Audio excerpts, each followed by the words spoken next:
Olá, sexto ano, professor Pedro aqui, com o próximo assunto, que é o módulo 6, aquele com o umbigo de Adão. Então vamos lá.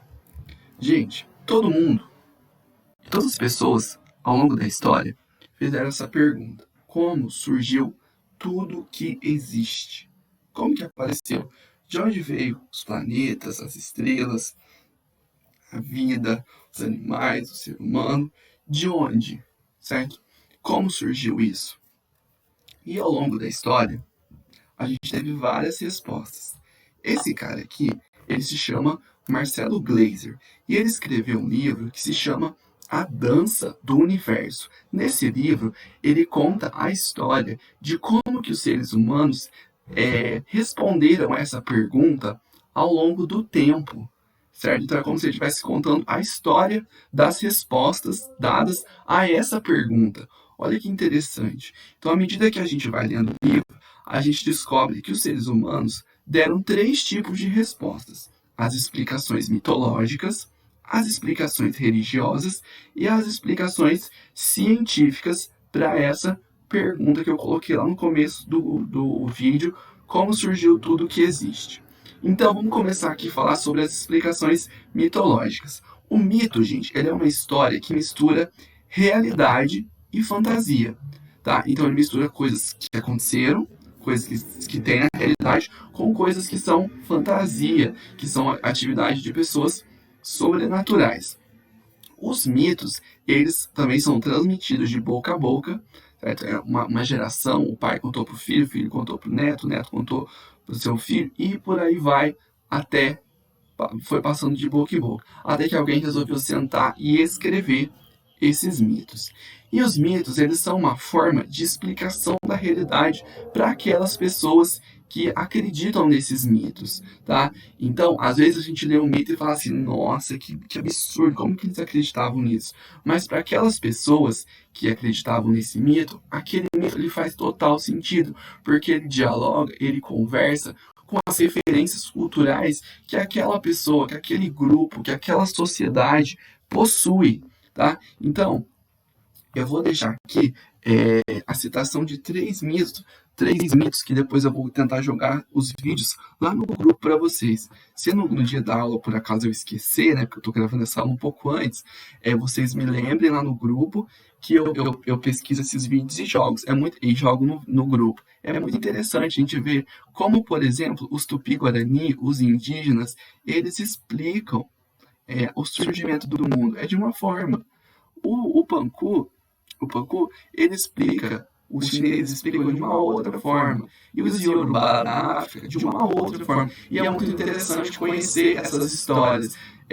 Conhecer, olha só como que o ser humano veio disso aqui, o ser humano veio disso aqui. É bastante interessante. Então, além das explicações religiosas, das explicações mitológicas, a gente possui também as explicações religiosas. E as explicações religiosas, elas são chamadas de criacionismo. O que é o criacionismo? O criacionismo, ele é um modelo de explicação religiosa para a origem de tudo que existe, tá certo? Então, tudo que existe, segundo o criacionismo, foi criado por quem? Foi criado por um ser superior, foi criado por Deus. Então, a grande explicação que o criacionismo ele dá para a gente é que tudo foi criação de Deus, certo? E pode ser o Deus dos católicos, dos cristãos, ou outros deuses que os outros povos acreditavam. Porque os egípcios acreditavam no Seth, os vikings acreditavam no Loki, por exemplo. Os mesopotâmicos acreditavam na Ishtar, e os hebreus acreditavam em Deus, ok? Em Yahvé. Mas o ponto em comum de todas essas religiões é que elas diziam o seguinte: tudo que existe foi criado por obra de Deus. Foi criado em razão de um ser sobrenatural muito poderoso que decidiu criar o universo e as coisas que existem nesse universo. O criacionismo mais popular hoje em dia é o criacionismo bíblico, que ele foi elaborado pela tradição judaica, ele foi elaborado pelos hebreus, pelos antepassados dos judeus. Só que não são só os judeus que acreditam nesse criacionismo bíblico, os cristãos também acreditam, os islâmicos, aquele pessoal do Oriente que usa que as mulheres usam os véus, lá, a burca e tudo mais, todos eles acreditam na mesma forma que o universo e as coisas que existem no universo foram criadas da mesma forma, certo? E qual forma que é essa? É aquela história que nos é contada lá no livro bíblico de Gênesis. Se a gente for no livro bíblico de Gênesis e ler o primeiro capítulo, esse primeiro capítulo, ele trata da semana da criação. E nessa semana da criação, a gente vê... Desculpa, gente. Na semana da criação, a gente vê o que Deus estava fazendo. E Deus, ele cria as coisas somente com o quê? Com o poder da sua palavra. Ele diz, faça-se a luz, e a luz é feita. Faça-se algo, cria-se os animais. E ele vai criando as coisas através da sua vontade, que se manifesta pela sua voz, pela palavra de Deus. Aí aqui a gente tem a semana da criação. Então, no primeiro dia, segundo Gênesis, Deus separa a luz da escuridão, certo? Ele cria o dia e a noite. No segundo dia, Deus separa a água do céu. Ele faz uma divisão, estava tudo misturado, estava o caos. Ele vai lá e organiza tudo. No terceiro dia, Deus separa a terra do mar e cria a vegetação.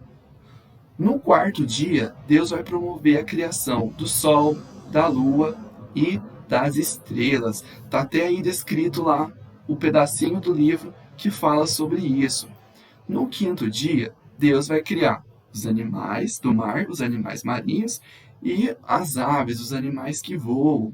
Só no último dia é que Deus vai criar os animais da terra, as árvores frutíferas e, por último, ele vai criar o homem através daquela história bem conhecida, que ele faz um molde de barro e sopra a vida no Adão. E quando chega o sétimo dia, Deus descansa porque ele passou a semana toda trabalhando na criação do universo, na criação do mundo. Tá? Então essa aqui é a explicação religiosa que a gente mais conhece hoje em dia. E as explicações científicas, gente, elas são muito complexas, principalmente para a idade em que vocês estão. Eu poderia aqui continuar aqui no vídeo explicando para vocês como que é a teoria do Big Bang, o que é a hipótese nebular diz, como que é o método da criação, o que é a teoria da biogênese, o que é a hipótese heterotrófica, até os nomes são difíceis, e a teoria da evolução das espécies. Mas tudo isso aqui explica de forma científica como que se deu a origem do universo. O Big Bang, ele explica como o universo surgiu. A hipótese nebular explica como o sistema solar surgiu. O método da criação, como que a Terra surgiu. A teoria da biogênese explica como a vida surgiu. E a hipótese heterotrófica explica também como que a vida surge. E a teoria da evolução das espécies, como que a vida ela se diversifica, porque tem tanta diversidade de seres vivos assim, tão diferentes entre si. Só que as explicações científicas elas são muito complexas de serem entendidas. Talvez quando vocês estiverem no primeiro ano do ensino médio, que vocês já tenham muito mais conhecimento sobre física, química, biologia do que vocês têm agora, vocês vão voltar nesse conteúdo e vocês vão conseguir entender ele de forma melhor. Mas agora, o que vocês precisam saber é que a gente tem 3 formas de responder aquela pergunta lá do comecinho do capítulo. A explicação mitológica, a explicação religiosa e a explicação científica. A explicação mitológica diz que tem o quê?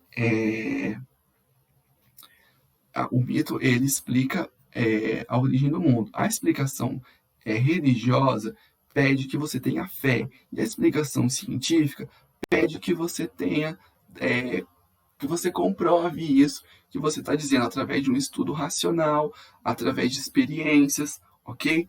Mas, por enquanto, é isso. Se vocês ficarem com dúvida ou se vocês quiserem, tem alguns documentários no YouTube que eu posso indicar para vocês sobre as explicações científicas. Mas se alguém tiver interesse nisso, me diz lá no grupo, tá? Então, eu encerro aqui o nosso conteúdo da aula de hoje. Agora vocês vão baixar o PDF da aula de hoje e copiar o quadro. Qualquer coisa, eu tô lá no grupo e me perguntem as coisas que vocês ficarem com dúvida, ok?